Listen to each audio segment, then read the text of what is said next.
As a practitioner in the broad field of governance or communication, what in the course did you find most valuable or useful for your own work in your country?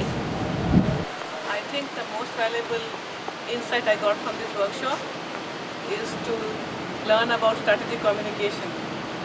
I think because communication is from people to people. You have to think about what kind of strategies to use so that you can convey your messages well and they are received also well at the other end. That was the most important thing. And I think when you started off in the beginning with the example of the Philippines procurement reform, that was a real insightful thing. I really loved it because it talked about the 4 years of process and how things move and how we have now got this kind of matrix of what to look for. So that was very nice because we were looking at different kinds of stakeholders, different levels of workings. And when it was conveyed in terms of this iceberg, that was another revealing thing, that what you see is only the tip of the iceberg, not what is underneath. So when you go under the water, you see what all goes on and how to deal with different kinds of people. And then finally, when we do the exercise tomorrow, on Friday, about this Filaria case, I think that's where we are going to use all of this insight that we have learned. Particularly, I think when I look at that case, and I have read it many times, it looks like completely a basket case. There's no solution. Everything seems to be stuck. So I want to see how we work together to find solutions for that learning.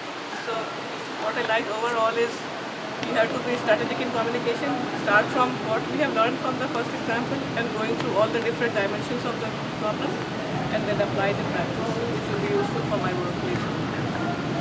What do you think is the value of learning from your peers that are with you in the room? What did you learn from your colleagues?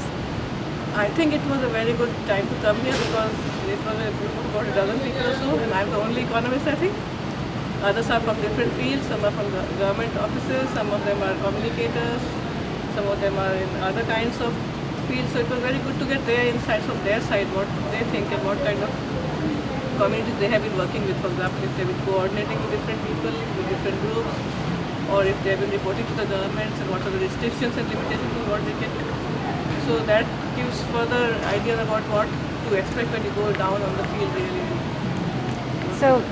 So far what you have learned, what was your biggest aha moment in the course where you thought, now things make sense? When I looked at that chart with the different kinds of stakeholders, and we learned that stakeholder participation and discussion is not an end in itself, but it's kind of a process. You may have to go on and on talking to different stakeholders, try to bring people from different groups together or find people who might promote or might advocate for your kind of reforms agenda or whatever other agenda you have, and then pulling them all together. So that was a kind of aha moment I had when I looked at this whole chart with the corner on one side, but the puzzle pieces fitting on the other side, which is not ending. So we don't know what else might come in that way. So how much demand do you think would be there for this type of course in your work or in the region that you work? And Potentially, why? I think there would be a lot of demand, but it is like a hidden demand because people are not aware of what to expect. For example, when I came here, I was not aware of so many things that I would learn.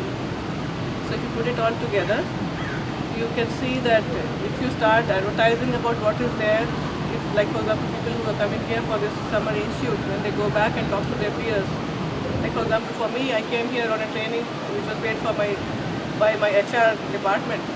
There's an expectation that when I go back, I am going to talk about it to the rest of the people. So if everybody does that, we can go and create some kind of information for the others, at least in our institutions. And if we can go across to the other kinds of stakeholders and tell them about it, then we can find out really how much demand there is. But I'm sure there is a lot of demand. So how do you see this program going forward so that it will address the capacity gap in your region? For example, what's the ideal future for this project? I think this is a very good start. And what we should do is to build a kind of inventory of what are the kinds of demands from different places. In different regions, there will be different kinds of demands. For example, if you look at Asia, there's a need for building a lot of infrastructure. And for that, governments are spending a lot of money. They had done a lot for the stimulus packages that they introduced during the financial crisis. And as such, the need for infrastructure is the largest in the region.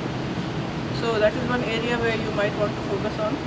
And then you have to also look at what are the demands from the different groups. For example, what are the areas in which the IFIs and MDBs don't have the kind of expertise that they need for doing this kind of communication for governance reforms, and what kind of capacities are needed in the different countries, different governments and so on. So you have to do a kind of inventory first of all. So one of the objectives of this partnership between the World Bank and the Annenberg School is to build regional networks of professionals working on governance issues and or reform initiatives. What do you think these networks should accomplish first and foremost? You're talking about first and foremost, not in the long term. I think first and foremost what we should do is to pull together the knowledge that we already have, because as I was discussing earlier, we are coming from different backgrounds, different experiences, different skills, different qualifications. So if we can pull together all the knowledge that we have right now, that would be a starting point for us. And then we can try to disseminate that to others.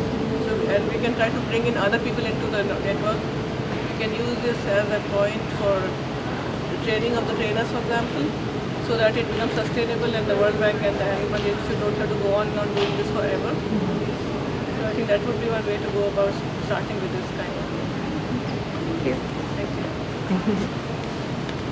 It's good. Yeah, it's good. Thank you. So now it's